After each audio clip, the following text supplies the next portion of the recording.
What is the revenue stream for the insurance company? What is it that they are making money from?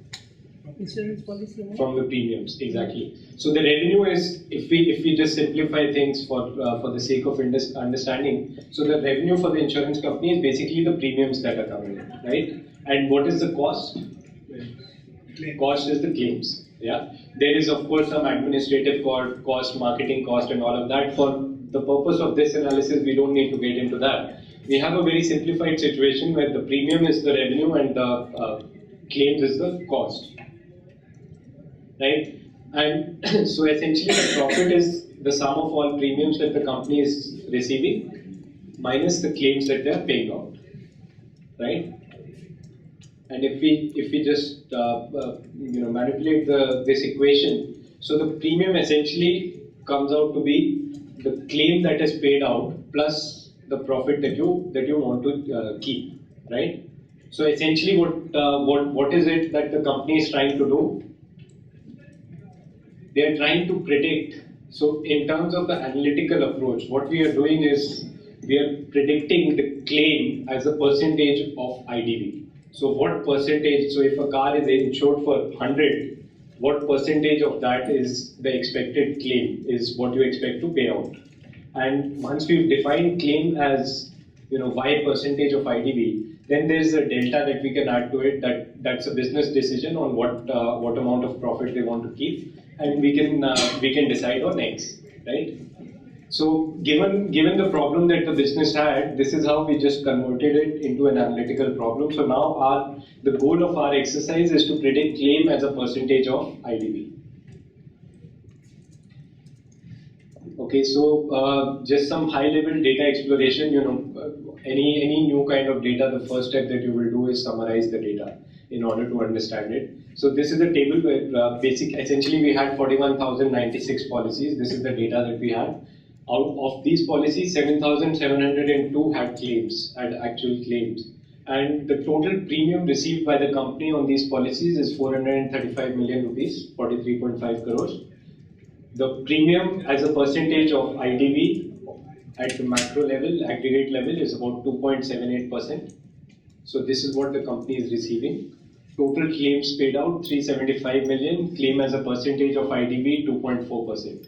Okay. So essentially, this is what the company is doing. They are charging 2.78% of the IDV as premium, and they are paying out 2.4% as the payout.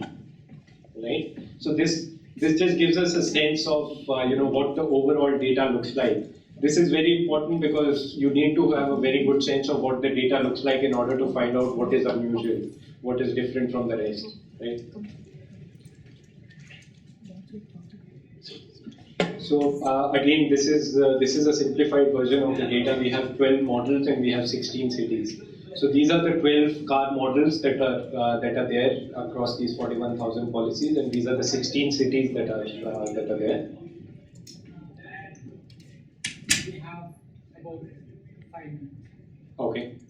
So we've done a little more of exploration. We're trying to figure out what's the frequency of each of these models. So Maruti WagonR is 18% of all the policies, most common. Mitsubishi Cedia is the lowest one. We do the same with the cities, just to get a sense of where the data is coming from, what values it has. The next step that we do is basically we rank order all the models on the basis of in terms of the claim as a percentage of IDV. Okay, so in the data we have the claim, we have the IDV. What we've done is we've just aggregated that, and for each model, what is the average claim as a percentage of IDV? We can see some very interesting trends here, very apparent. Hyundai Santro is the most profitable model for the company as an overall, at a macro level. 1.74% is what they are paying. They're charging, they're charging 2.84% on an average. So, just looking at this table, you can immediately see that the models at the top are highly profitable for the company. The models at the bottom are not profitable. The bottom three, in fact, are loss-making for the company, right? We've also classified them into low, medium, high. We've done the same with the cities. Again, you can see some trends. There are some cities which are highly profitable. There are some cities which are actually loss making. And if you just look at the names, you can see that some of the smaller cities are very profitable. The larger cities tend to be unprofitable. Intuitively makes sense because the larger the city, the more the traffic, the more likelihood you have of getting into an accident. So immediately you can see, if you look at the previous table and if you look at this, the company should probably charge a higher price for SUVs. You can see Tata Safari and Scorpio there right at the bottom. So SUVs tend to be more